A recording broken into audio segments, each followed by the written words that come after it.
Nicola joined him 2 years later, contributing topics related to cycling and walking in Korean cities.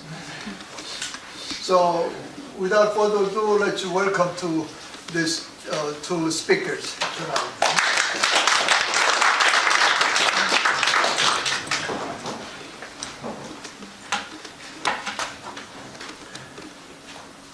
Thanks everyone, thanks for coming along on this cold night. Wasn't expecting so many people. Thank you for that introduction.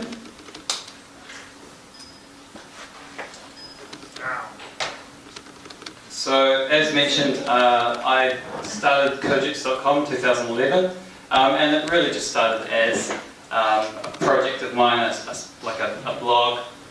I'd been living in Korea since 2007, and during my time here I'd kind of noticed all these projects going on around the place. You know, pretty much everywhere you look in Korea there's a construction site, there's a crane, there's always something going on. And so basically this led me to kind of investigate what these projects were, and a lot of that led me to find that a lot of them were transport related projects, especially new subway lines, cycleways, things like that. And so I just started this blog as I began looking into these projects to kind of inform people, but also to get information out there, especially to expats in Korea. I found that a lot of expats had like the wrong or incorrect information about certain projects, or they just weren't aware. And so I began writing that, and then later on Nicola came on board and we started doing it together, and it kind of grew from there. And we've kind of developed an audience from many different, not just from people in Korea, but also from people all over the world, people working in the industry, also visitors to Korea. Last year we kind of relaunched the website and made it look quite new, and we added some more things to it. So whereas before it was just kind of a blog and news, we kind of added some other things, a project database so you can search for all the different bits of transport in Korea, transport discussion forum for talking about transport, and this one, which is really important, guide to public transport in and around Korean cities. So now we get a lot of visitors who are coming to Korea. Actually, a lot of Korean websites, they haven't, if you're looking for information on Google, for example, even the Incheon International Airport, information is really hard to find through Google sometimes.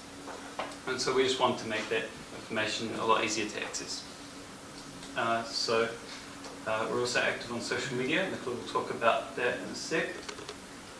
So this is our website, and as mentioned, we get a lot of interest from people all over the world, people reaching out to us who are also interested in Korean transport. Yes, like Andy said, we are active on social media. That's, for example, our Facebook page, where you can maybe like post links to our most recent articles. We post links to any news articles or media articles related to transportation or development in Korea. And also we share pictures and videos on there. Also we have Twitter, Google, YouTube, and Google+.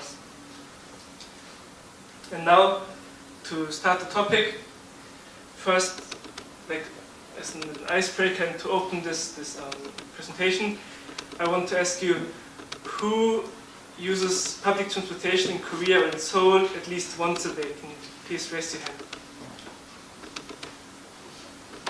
Okay, it's a huge majority. And then now compared to your place where you maybe previously lived or your home country, do you use public transport more? Like, who of you uses public transport more often here in Korea than they've done back home? Can you raise your hand? Okay, also it shows what I've more or less expected.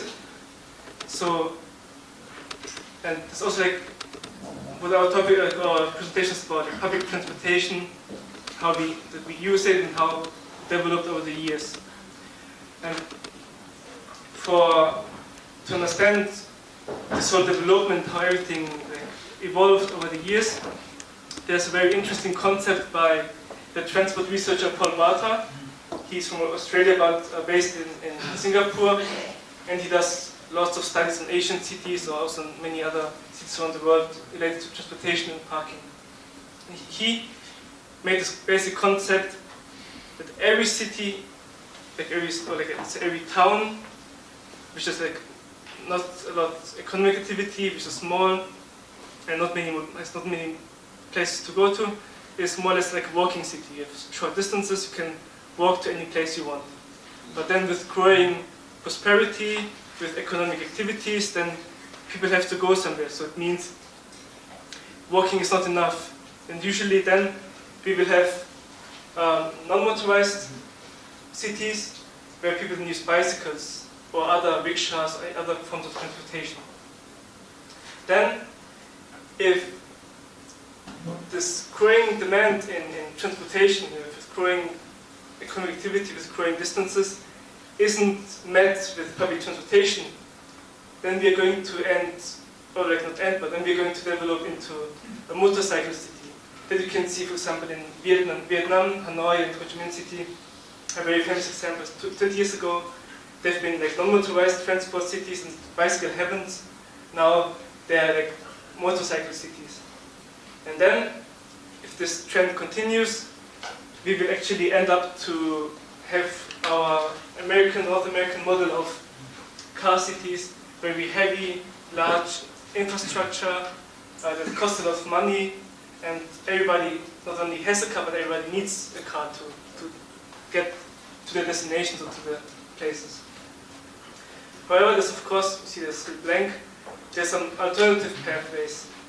So from a walking city or from a non-motorized city, a city, like if then decision makers and policy makers, if they decide to promote public transportation and introduce buses and so on, then there's a shift possible towards bus and often like paratransit, because if it's informal and still at the early stage of the development.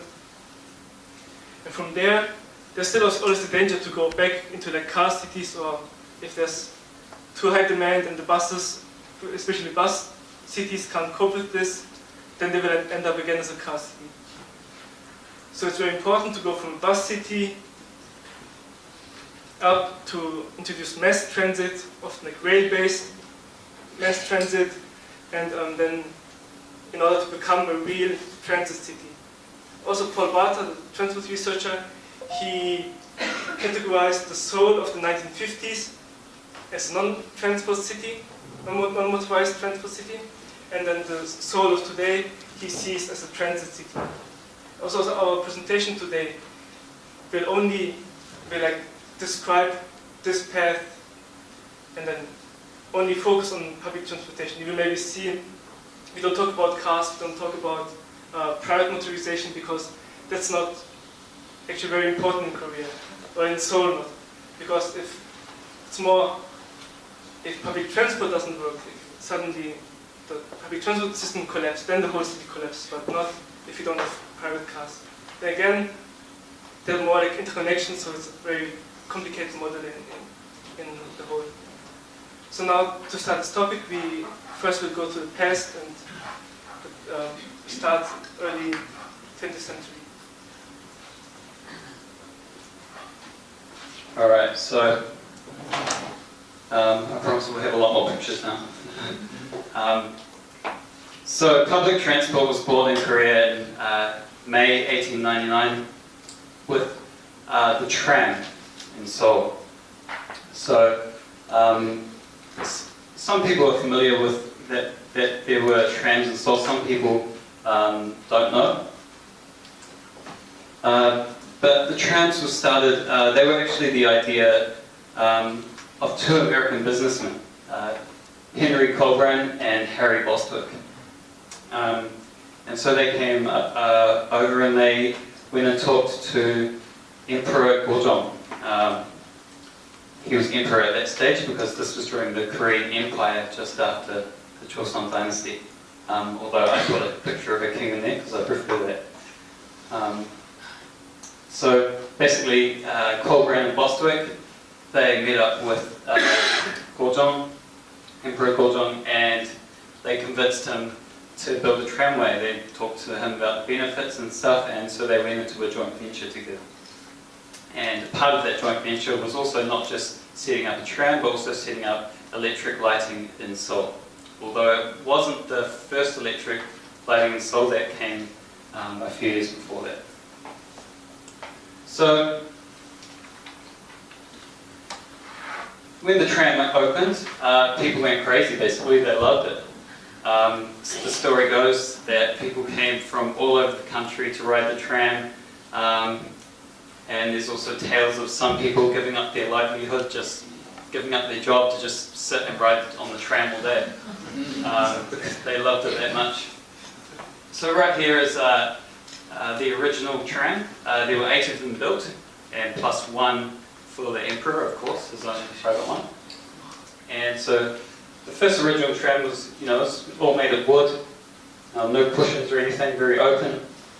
You can see also they also got advertising up here. This is some advertising for a Japanese medicinal pad, even back then. So yeah, it was pretty popular. But 10 days after the opening, something terrible happened. With so many people fascinated by the tram, there were a lot of people on the streets.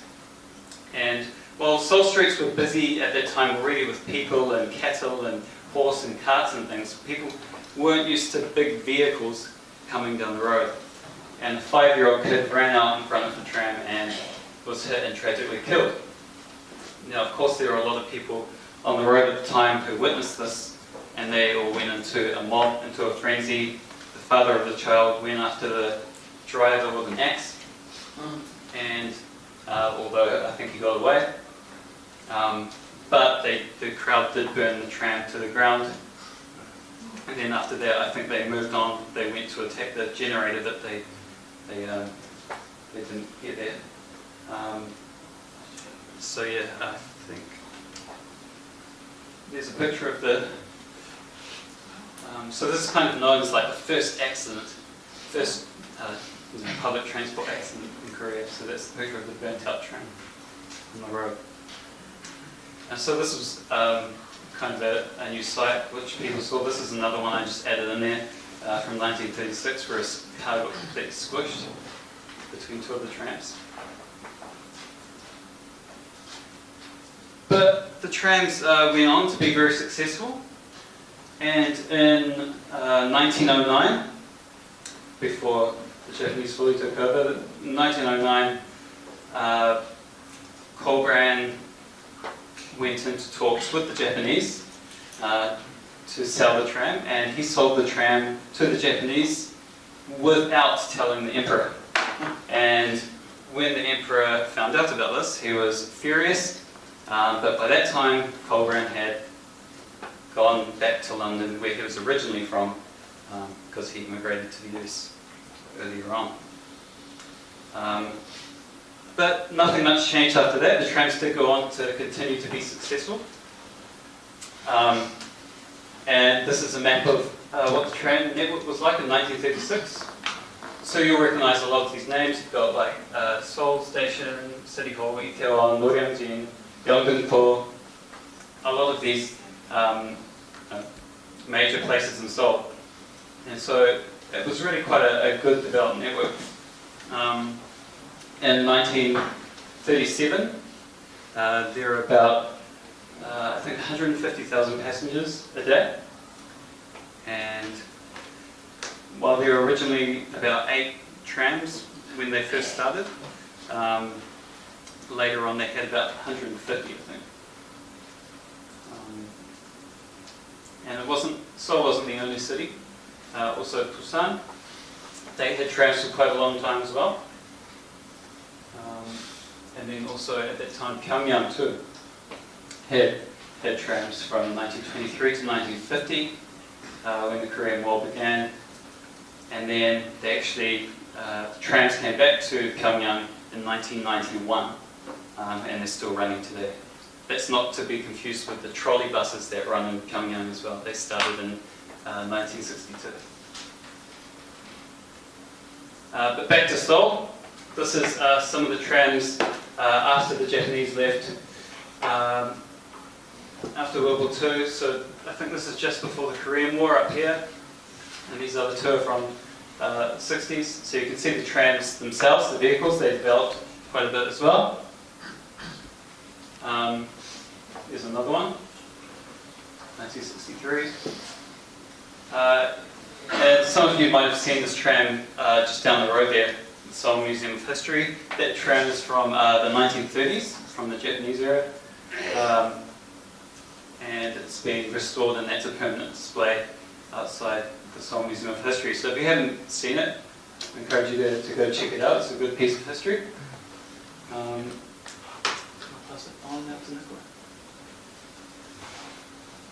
So yes, the tram was the most important public transport at that time. But when I looked at some pictures like directly after the liberation from Japan, before the Korean War, but there was maybe also lots of people walking and cycling in the city. So also here there's this survey result where it leaves out tram, so maybe tram would make up 40% and then the other shares would be a little bit, of course, less. But according at least to this survey on main boulevards of Seoul, here walking, still many people are just on foot, and then cycling. So you can see like here the bicycle is inside this picture. So it was still like this, what I introduced earlier, like a non-motorized city with transport for quite a number of people, but not for everyone. And then there was the Korean War. After the Korean War, the cities had to be reconstructed, the roads had to be repaired, the first expansions began, the first highway construction also then began in the 60s and 70s. And there was also like a time where buses have been introduced, taxi licenses have been distributed to operators, and suddenly, also here still, now we have also buses coming. They existed before. The Japanese introduced buses in the 1930s, but still like, you still even can see a bicycle in this picture. Then, just after the first survey, now 20 years later, we had lots of changes. And here you can see how the buses are dominating. So it says public transport in 1965, but actually like taxi is not official public transport until today. It's not public transport, but here it was included in the survey. And tram tram decreased heavily and made only like less than a quarter of trips. The majority of trips were then already made by bus. 1968 was the year when the tram service was discontinued. That's the last picture we will see a traditional tram, mostly out of the reasons that the city believed trams are too slow, they are not attractive enough, they don't provide the service needed for the city, and they've been more seen as obstacle. They disturbed the traffic flow. Because now we had many taxis, we had lots of buses. We didn't have, at this time, there was no private motorization. It came a decade later, like 10 years later. But then, still you can, and they saw like here, we need the space actually for other transport modes, not for tram. So up until the first subway opening, it was the so-called era of buses, because it was more or less the only public transport method. And then, probably you know about this, the female, like Anne-Youngs, the female conductors, they've been more or less like the heart and the soul of this old-fashioned bus system. So they took care of collecting the fares, they took care of the bus departing or stopping, so they, also a little bit funny, they screamed stop, like the English expression stop, to make the bus driver stop. or all-right, or like all-right with like communist type, like Korean pronunciation, to make the bus, like the bus driver start again and go on with this ride. And then this was actually a very popular job. It was so-called one of the female jobs. I really don't like this expression, but for this period it was like a job for women more or less, and they recruited over 17,000 women throughout the years for this job. It didn't pay too well, but it was more or less because of like the requirements relatively low, and because Korean War and many people couldn't afford to go to school or couldn't, like the circumstances allowed, so it was an opportunity for many women to be economically active and to work. But then, still, the bus service was not able to cope with this increase of population, with the growth of Seoul or also other cities in Korea. So the bus service heavily decreased in quality. There was a lot of waiting, a lot of huge crowds, and it was like not really the best service.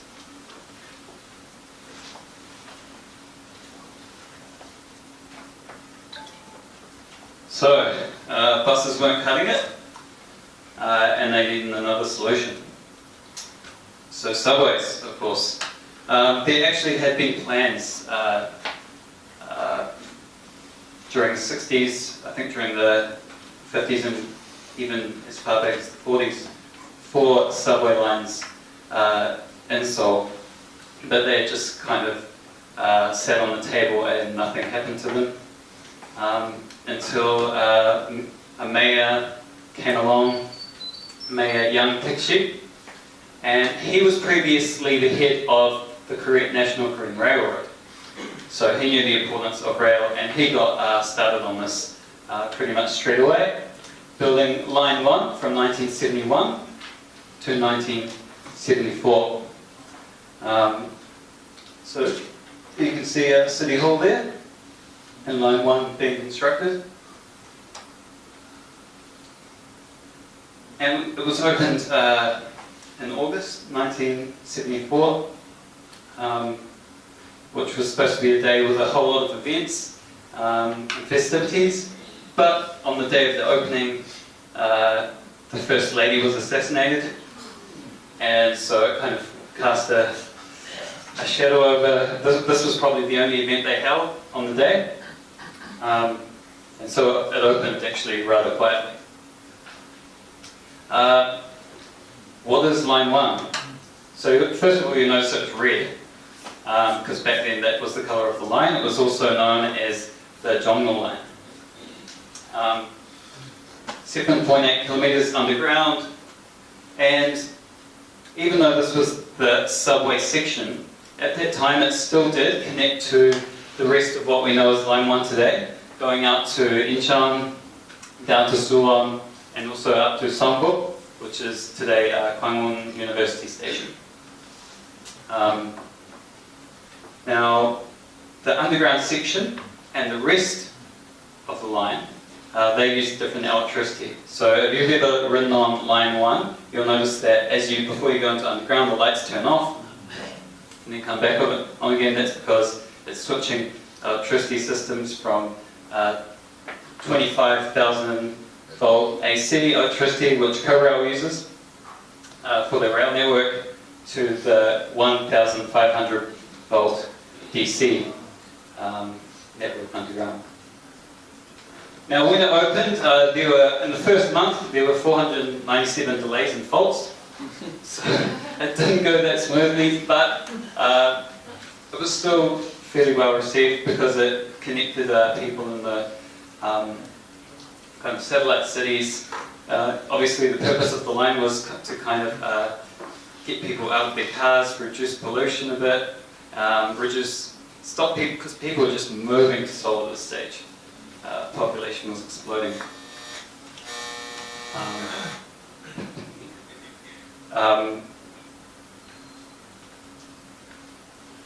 and it continued to explode, and it doubled between the 1960s and 1970s. From 255,000 to over 550,000. And so after Line 1 opened in 1974, that mayor, he left, and a new mayor came in. His name was Gu Jia-chun. So Mayor Gu, he was tasked with Line 2, which is, when you think of the subway in Seoul, you really think of Line 2. Now he got started on this. At that time, there weren't really detailed plans for Line 2. All they knew was that they wanted a loop. And so Mayor Gu, he came in and put a map on the table, got a coloured pencil, and he just went, oh yeah, we'll put it through here, through here, through here, through here. And in 20 minutes, he drew what we know today as Line 2. And surprisingly, they built it that way, and it wasn't too bad. So, probably looked like something like this. Now, even though it was a loop, it was built in stages. It wasn't built all at once, so it was opened over nearly 4 years, from 1980.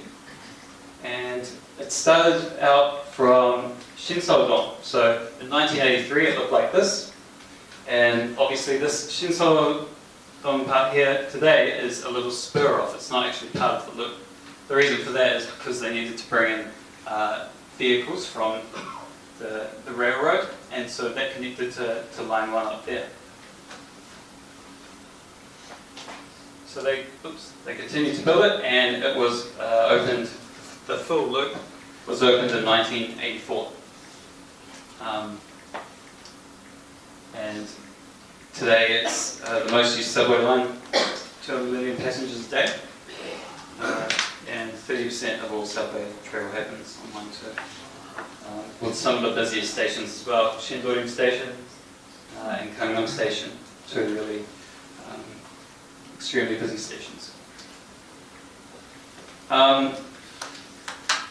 Now, I think it was 1982, Seoul Metro came along and they began operating the underground section of Line 1, they began operating Line 2, and they picked up the plans for Line 3 and 4, and they finished construction on that, and they both opened on the same day in 1985. So that's how they all opened up. So in 1990, this is how it looked, and which is, it's pretty good compared to what they had 10 years ago. Pretty good progress. And the next plan was to build lines 5 to 8. And so that, from construction to full opening, that took around 10 years. Now I won't go through every single line that has opened since then, because we'll be here forever.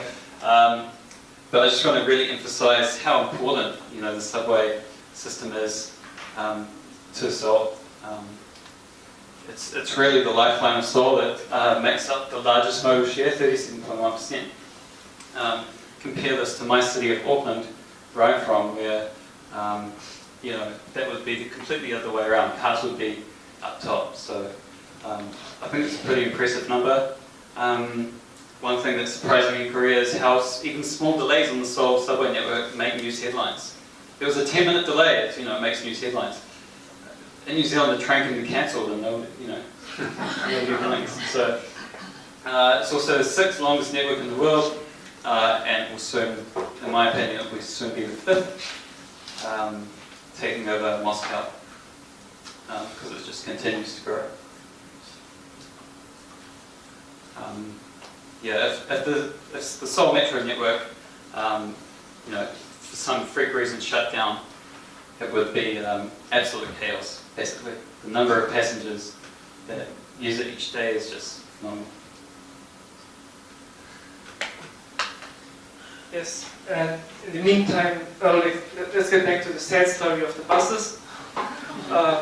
So now, subway took the majority of trips, the service of buses decreased through the decades. You can see here how this downwards trend from 70s up until like it's now 95, but then Andy showed the previous slide, it even went down to 28%, or really to the second most important public transport mode in Korea. And there have been lots of issues in the 1970s with buses, and it was a huge financial burden for the city. So if you spend a lot of money on such service, and then some of the solutions or ways to solve this issue is then by privatizing this service. So Seoul, they've done this. They privatized the service in 1972, but it actually made things worse. Here, this picture is not only about the issues of buses. In the 1990s, we had a peak of cars in Seoul, like the car ownership rapidly increased, and we had cars everywhere. The big show also of driving cars in Seoul during that time, or until today, it's everybody sits alone in their car. Everybody's driving alone. It's taking a lot of space. But back in the 1990s, you can see where's the bus stop. The bus stop is here, some on the right, but the buses they can't even access, even if they wanted to. But actually, they didn't even want to get close to the bus stop because. So you have to understand the buses have been operated by private companies, and passengers means money. The more passengers they get, the more money they earn. And the victims of this system were then elderly and young children. So like elderly because they take a lot of time to get on the bus, and the bus driver didn't even thought about waiting for them. He just took as much fit people, and then tried to overtake the other buses to get first to the next bus stop in order to get more people on the bus. And then another issue is also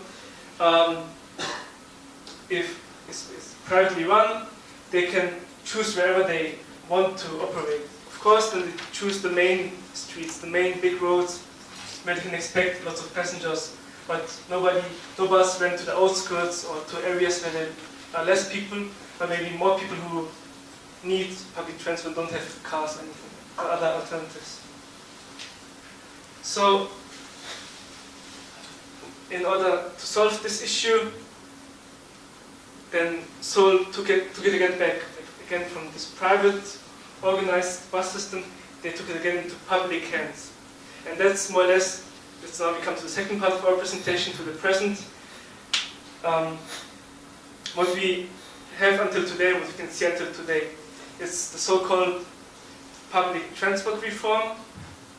It was implemented in 2004. They done previous reforms in 97, and that failed in 97. They've done trial runs of this public transport reform in 2003 in one small area, but it failed as well. But then the implementation of the whole of the system in the whole city was quite successful. And now, to this reform, Seoul took it back into their hands. They decided where buses have to operate, and which frequency, and how many services are each day until what time of day. While private companies just had to take care of the buses, maintaining the buses, paying the drivers, collecting the fares, but the fares were then also even then the third entity, the smart cards company, who then distributed the money, including subsidies, in order to make the system profitable.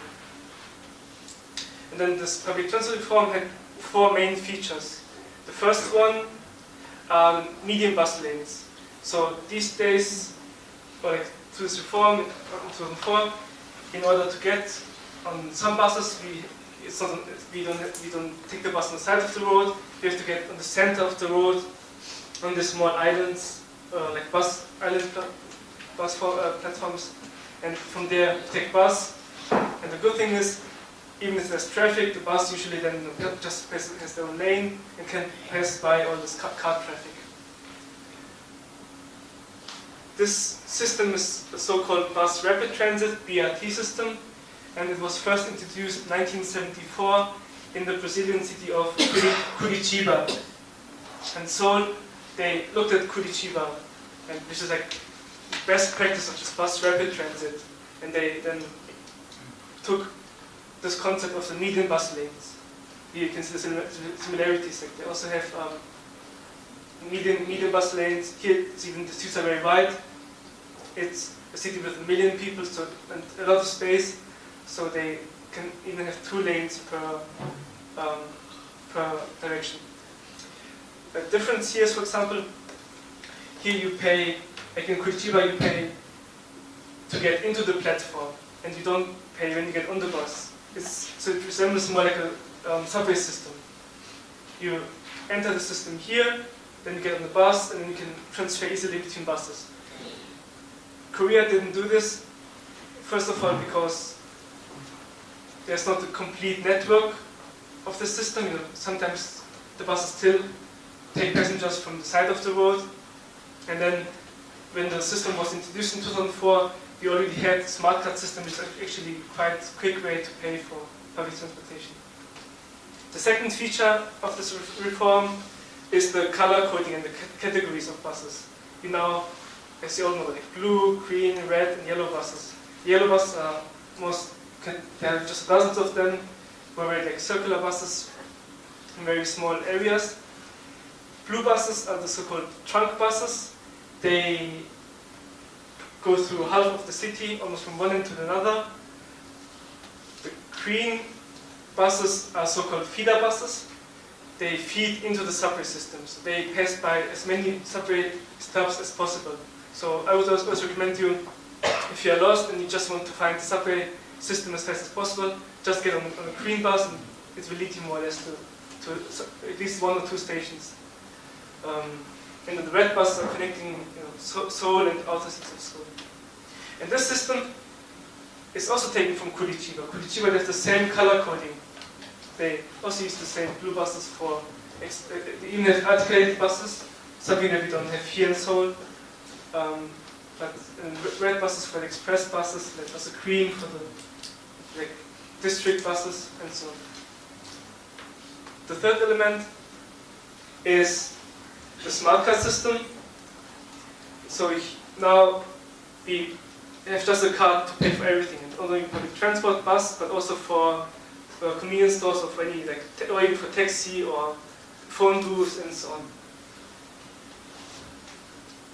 And actually, Seoul was the first city in the world to introduce a chip-based payment system for public transportation. And that was already in 1996 with the U-Pass. It was like the first kind in the world. And since then, the smart card system is a little bit an upgraded version of this, because it's integrated and can be used anywhere. And it's even exported to many cities around the world, to New Zealand and to South America and many other places. The fourth element is the real-time information system. It's probably for the user one of the most important things, because if you compare, several studies comparing, if you don't know when your bus arrives and you know when your bus arrives, the waiting time, for when you don't know, is much longer and it's more uncomfortable. You really don't know when it will come, and it's very inconvenient. So knowing it will come in 4 minutes feels really good. And or knowing, actually it doesn't operate yet because it's a night bus, so during the day it's not yet operating. Real-time information system, there's a whole control center, so-called TOPIS system. I've never been there actually, I would love to go there once, but it looks really amazing. And they not only manage bus system or bus times, they manage the whole traffic, or construction sites and all traffic flow, speeds. They have all information in this, and then they distribute it. They make it possible for us to have it on the smartphone or on the internet, on the website, and so on. So that's the result of this public transport reform. The official name is public transport reform, but it was more like a bus reform. Except for the smart card system, that was also introduced for subways. Most of the measures are aimed to improve the bus system, to improve the bus service. And so it was, as I said, 2004, somewhere around here. And the only thing you could see, like after it's decreasing for many years, now the share of buses is more or less stabilized. And since then it's on a relatively same level. Because there's still like a lot of issues. For example, as I said earlier, there's medium bus lanes, so there should be a network of medium bus lanes. They're not connected well. Here, this map, all this light blue or yellow or red sections are actually gaps in the system, and they don't exist yet. And it says completed in this year, but they're not completed. They're not even being planned. So to have a real, BRT medium bus lane network, you need to connect all of these different routes and different major roads. And then this is not a problem these days anymore, but it was at the beginning. They changed to this new system without reducing the number of buses, and because the bus was still very important, and there have been so many operators who still wanted to be part of this new system. There were like huge traffic jams on this lane. So also it shows a little bit the limitation of what buses can actually move and transport. And even there's some funny pictures, like saying maybe it's not, even the players, Lehman Buck, the one who introduced this public transit reform, that is saying it's not. Isn't it maybe just a defense wall in StarCraft? Or anything? So it's not. Is it really moving? It's kind of making jokes of it. And then the underlying reason for all of this, and why we have subway systems, and what now Andy is going to also introduce to us, is because buses have limitations and limited capacity. So while private cars are of course the worst in terms of how many people can be moved per hour, and cycling is actually quite well, and if you look at costs, it's the best mode because you don't have much infrastructure. But the buses are somewhere here, and then a real mass transit subway or dedicated rail, even on the streets, can move much more people than just a normal bus system.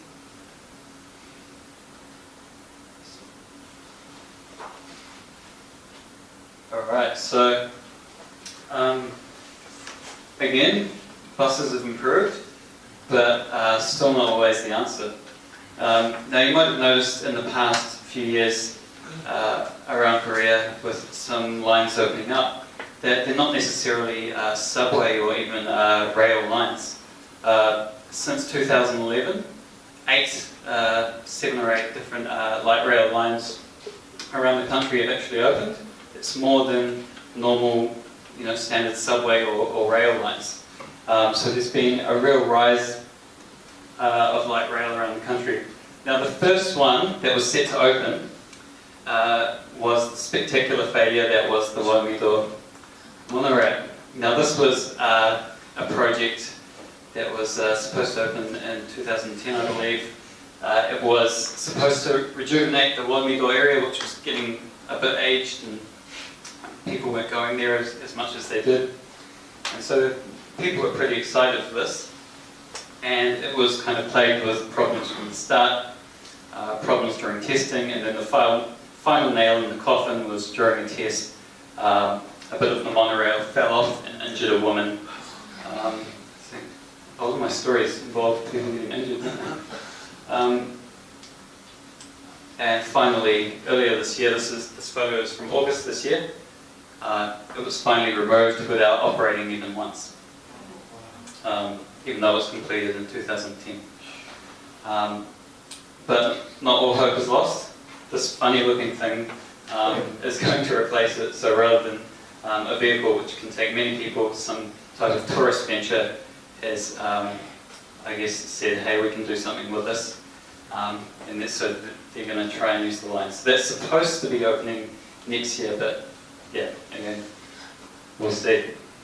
Now the next one that was supposed to open after that was the Everline, which was also completed 2010, didn't open until 2013. Just sat there, hanging over the city for 3 years, doing nothing because of problems between the city and the company. So light rail actually didn't really get off to a great start.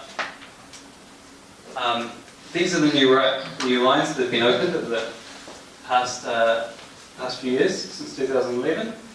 Obviously, Busan were doing right. They opened the first two in the same year, Busan Line 4, and they came out Busan Light Rail Transit. And you can see the other ones there, Uijeongbu U Line, Yongin Line, Suncheon PRT, Daegu Monorail. Now I've got Incheon Maglev, and some of you might say, hey, that's not light rail, and that's right, I haven't ridden light rail there. But it's still a different type of technology, other than the subway. So let's have a look at what types of light rail they are, because light rail is actually a really loose definition. So when people think of light rail normally, it's usually this type of thing. Above ground, this thing is called AGT, Automatic Guided Transit, and you can see it, and this is Busan Lines 4. There's two types. You've got the rubber wheeled, which are used in Uijeongbu as well, and then you've got steel wheeled.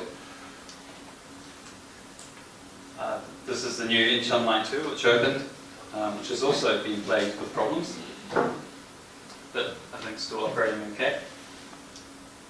Everline is also one of these ones. Daegu, for their Line 3, they decided not to build a subway and went for a monorail.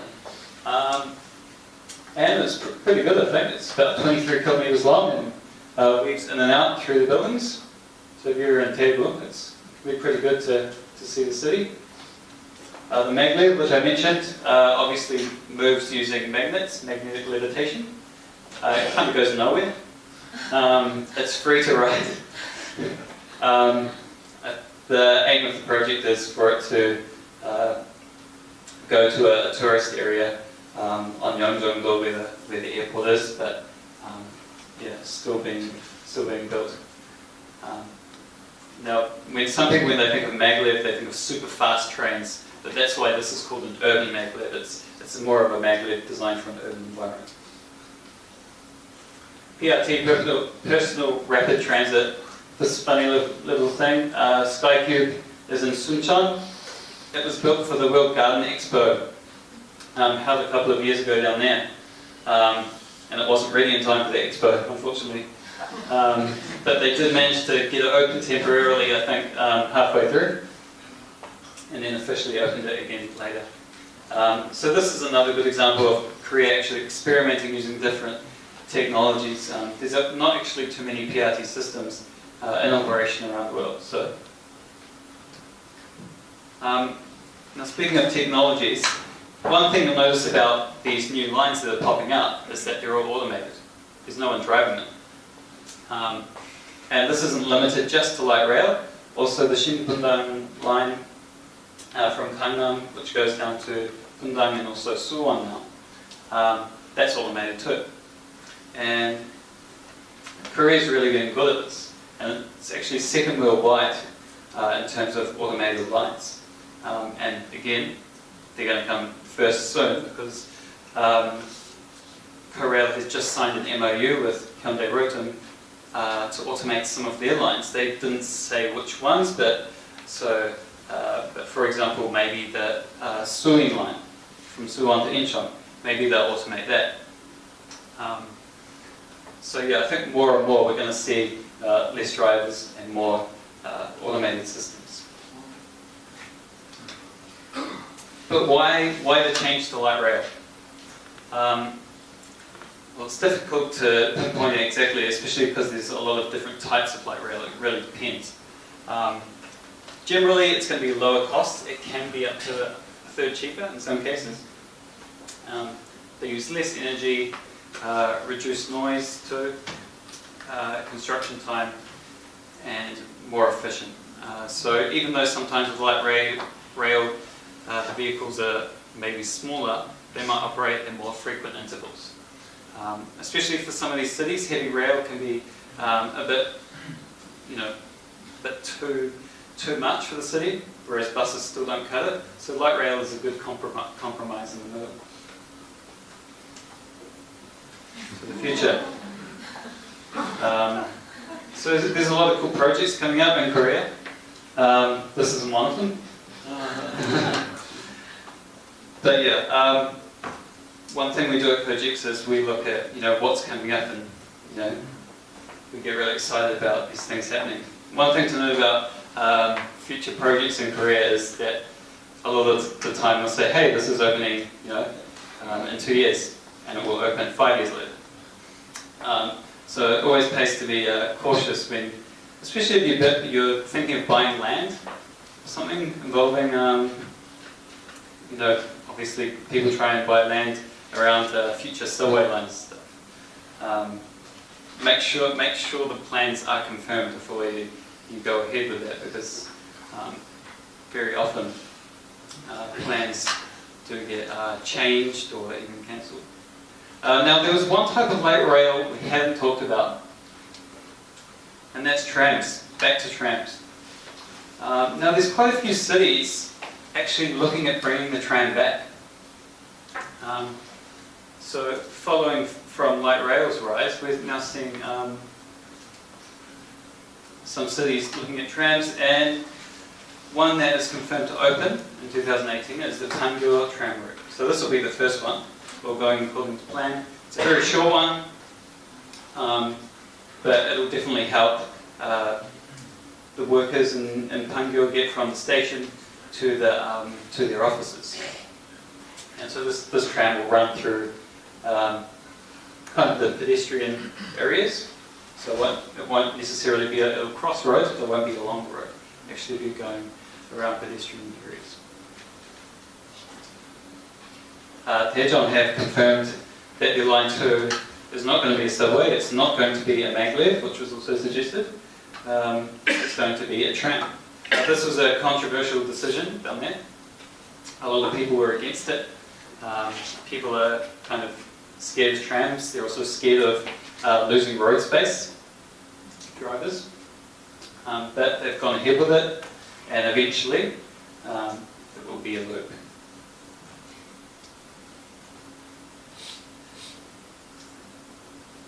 Uyghur Shinsa line is a planned one for Seoul, going through the heart of Gangnam actually, and looking up to the Hanam city, the Uyghur Shindoshi, Uyghur New City.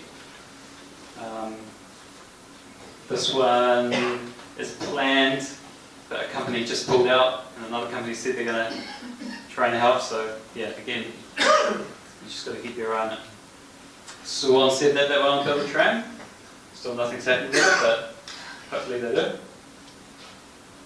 Incheon also said they want to build a tram. And also Dongtan. This one's looking a bit more promising.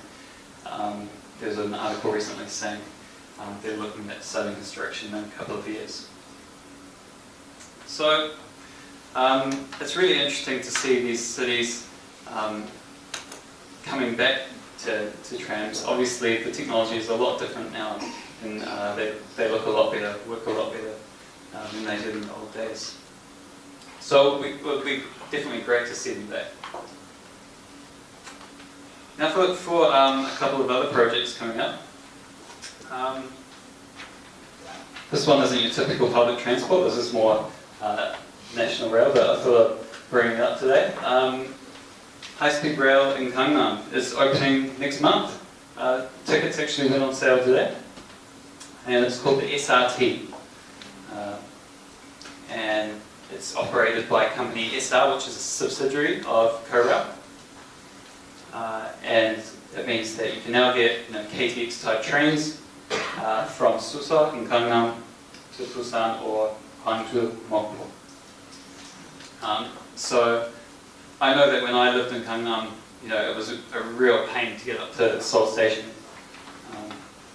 whenever I got the train. So it's definitely going to be a big help. There are also plans to extend that to Samsung Station, where COEX is. as well. Seoul has a lot of plans as well. What this image up here shows is kind of areas where you can walk to a subway station within 10 minutes. So there's a lot of gaps there, they want to fill those gaps in. So again, they're planning a lot of lines, but some of these are still quite far off. Nevertheless, there are still quite a few projects opening in the next 2 years. Colonial line in Busan, which is just basically commuter rail. Seoul's getting its first light rail line. Until now, all the light rail has been in other cities, not actually in Seoul. So that's going from Shinseol, Dong to Ui area. That funny Wamido monorail thing. Rail to Pyeongchang, very important for the Olympics, which will mean trains straight from the airport to Pyeongchang. And they better hope they can get that done on time. And Sosa to Wonshi, the line in Gyeonggi-do, and Kimpo. City of Kimpo, there's a lot of development there. They're also getting their own subway line. So those are all the brand new things just in 2 years. That's excluding all the extensions to current lines that are also planned. So there's always a ton of stuff going on. So if you're ever curious, please, check our website. We try to update it when we can. We started with showing pictures from the tram in Seoul and other places in Korea, and also we want to conclude this presentation with showing a picture of a possible, or let's say, not really possible, but a future model or future picture of a tram in Seoul. So the Seoul Institute actually developed a couple of years ago this concept of reintroducing trams on the streets of Seoul, and then will be included with wider sidewalks and more public spaces.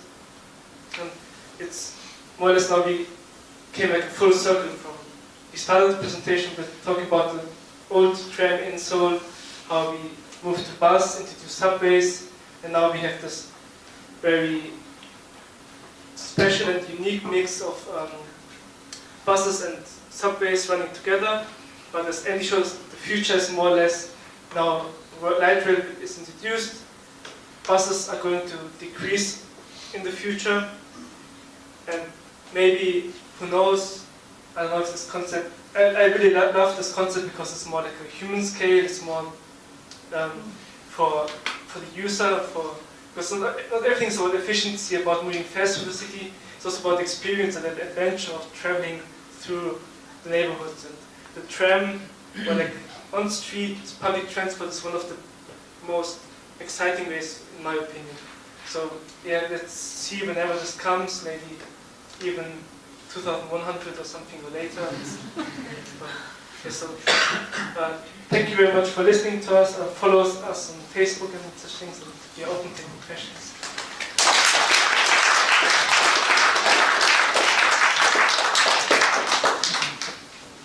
Yes, are there any questions? My question is about finances and money. Where do the funds come from to do all of this construction? And are the public transportation systems underwritten? I mean, when we get on and we pay our fare, does it break even? Does it make a profit, or does it also have to be subsidized?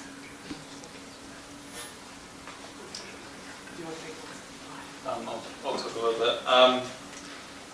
Funding really depends on what type of project it is. Some of them are completely government funded with a mix of, so for example, from the central government, from the city, from the district, and so it won't just be one place covering the whole cost. Other times, recently, there's actually been a lot more privately funded lines. So for example, you've got like line 9 in Seoul, which is private company. The Shin-Pundong line as well is also a private company, even though they're integrated into the network. That's the reason why Line 9 had issues with people paying more to ride on it. And there was a big fuss about that actually. Line 9 the opening was delayed because they couldn't set the price. So there were just issues with that.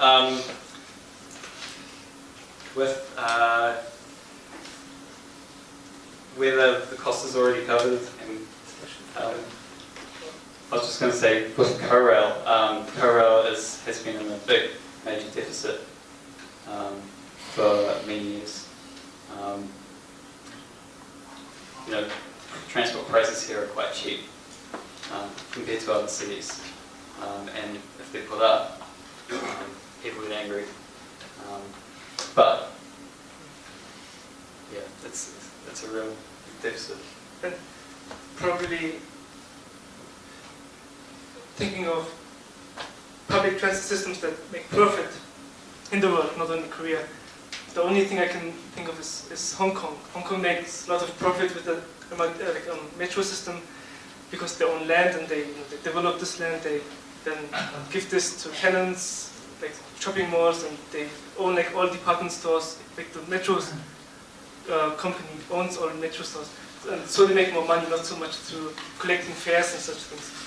And in my personal opinion, I think public transport is not there to make a profit. It's more like a public good. It's more like a basic public. For me, moving or having mobility is a basic human right, and we should be allowed to, or like able to travel wherever we want by using public transportation. And if the system wouldn't exist, then we all would have need to put down money for a car. We would have need to park this car, and we would cost so much more money than actually, and even like the environmental issues. So the loss, like the financial loss that Seoul makes, they still get a lot of other kind of benefits, social benefits. By, for example, like elderly, they ride for free. It's a huge minus for the city, but it allows elderly to be socially, economically still active in certain ways. And then environmentally, it reduces the pollution. That's still worse, but it reduces like many of the negative impacts that we would have been much worse if we didn't have public transportation. Yeah.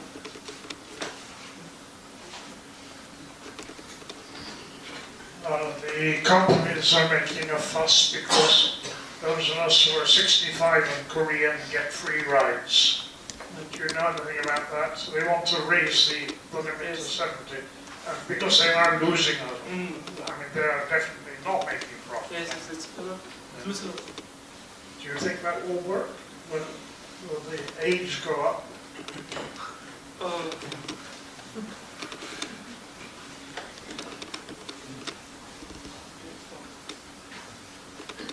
I think it's same as this, raise the retirement age in many countries and this kind of things. And still, they try to decrease a little bit the financial burden, but also like from a previous statement, I think, in my personal opinion, they shouldn't do it. I think subsidy-based system it has to be, and there's also much more subsidies that we put into private cars. And even though we pay a lot. I think raising the age limit from 65 to 70, and then maybe later, who knows, to when, even more, it's not the best thing. It's more advantageous to give subsidies to have more this kind of benefits. Yeah, I have seen the attitude of some younger people advocating that people who currently get free rides should be paying at least something because they know about this loss. But yeah, in my opinion is the same as Nicola's actually. I think it's actually a really great thing about Korea that the elderly can ride the subway for free here. can just point out, it's Koreans above 65 Ah. free travel. Yes. My brother Anthony here. I'm okay. Yeah. Yeah, sorry. I come from the UK and we take an inordinate amount of time to cycle to build new train lines because we have public inquiries and all that sort of thing. I don't get a sense, but I'm speaking from ignorance, that there's a lot of consultation that goes on with various stakeholders before lines are built here. Am I wrong there? So one advantage, of course, is that things get done pretty quickly, but a disadvantage could be that there's impact on things like the environment. So how does that work here? I personally actually think the opposite, because in New Zealand, where I'm from, it takes forever to build something or to get a project done, because there's too much consultation. Exactly, that's my Yeah, problem. yeah, Sorry, yeah. I may not have made that. Yeah, That's my so, problem in the UK. Here, I think there's kind of less consultation and kind of let's get on with it. But are there stakeholders who sit there and think, why didn't you ask me? Oh yeah. And then there's always, so for example, I talked about before on Hedge on the tram and stuff. People have been protesting about that in the street. So there are definitely people who get unhappy when some of these lines just kind of go ahead or aren't as they were originally promised. In Korea, there's definitely a let's just get it done. Can you see that changing anytime soon? Will it slow down with more consultation? Yeah, or that's not going to happen anytime soon? I feel there might have been a bit more recently. What do you think? The current mayor, Park Won-soon, is this good example of he has open ear and he has like this posters with his ear. So he tries to consult more with the citizens and with people. So I think maybe and others, because he's such a popular leader, so other mayors, other political leaders are following his approach and at least trying to have a better image and trying to pretend to be more. And also, like regarding your point, from my personal experience, I live since a couple of years close to the Shimbundan line, so already I saw the construction and everything. I saw it slowly popping up, and some of the most important consultation from the point of people who lived there was the name of the station.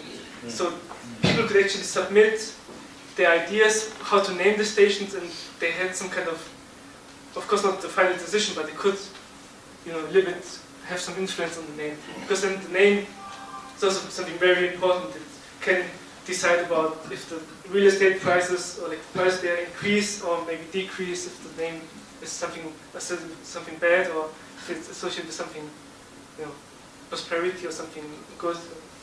It has lots of influence. There was like huge, in my area, huge battle of naming the station Kwangyo, York, and then there was another station that also wanted to name, that's the same name, which is actually closer to Kwangyo, and we are not so much Kwangyo actually, like Kwangyo Shindoshi, like the northern part of Suwon. But somehow we got the name, I don't know why, and then and so the other area was angry about this. Yeah, actually, it's a good point. These days there are a ton of naming competitions for new lines. It's happened the same thing with the new high-speed rail, the SRT. They also put out surveys and consultation for that. Also for things like the app. So not necessarily the actual building of the line, but other elements that there seems to be a lot more consultation going on. It's funny that Nicola mentions about the name of the station. Our most popular article was on our website was the change of the name of Shincheonyeok to I actually forget the new name now. Chamshi. Can somebody remember it? Chamshi. No, it wasn't Chamshi Naru. That was another one that changed. But basically, the residents there, they didn't want the name Shincheon anymore because it didn't have Chamshi in it. So they wanted Chamshi in the name of their station because again, it raises house prices. Yeah, that's the stuff which people seem to be more worried about. I have a question about the self-driving car and car sharing in the future. I have read article about 20 years later, probably the position of the cars will decrease 50% to, well, in the future, 20 years later. Probably car sharing and the self-driving car also huge impact to our transportation system as well as environment. What kind of impact to that self-driving car and the car sharing to our transportation system and the environment in the future? What is your opinion? Actually, there have been studies saying, like there are studies saying 90%, like automated driving, automated cars could take off 90% of our car traffic from the roads. Everything would be completely shared, then 90% is a lot. It's not really clear when it will come, maybe 10 years, 20 years, faster than maybe imagined for many people. The thing probably still a huge issue in Korea is road safety, the number of accidents, and then this would, I think, drastically, if we would really implement a full automated driving environment where nobody's driving anymore, like not a mixed environment, where really everything's automated. It would completely, like in utopia, like limit, make the human error disappear, and we would not have any major accidents anymore. Like still every day there are hundreds of accidents in Korea. Like compared to other OECD countries, still has Korea's high accident rates and highest fatality and highest injury rates. So that's, I think, probably the biggest impact that we will see. Then I think like car ownership, that we don't need to actually own the cars anymore, but that's also something for the future, and it all depends a lot on how the policymakers decide. And then the third impact probably also environmental. If automated vehicles are more like electric vehicles, then it would be good for the environment. And even if they are fuel-based vehicles, then still, because automated, they would be more efficient about driving and then make a better job about this. So maybe it also save fuel. Okay, thank you very much.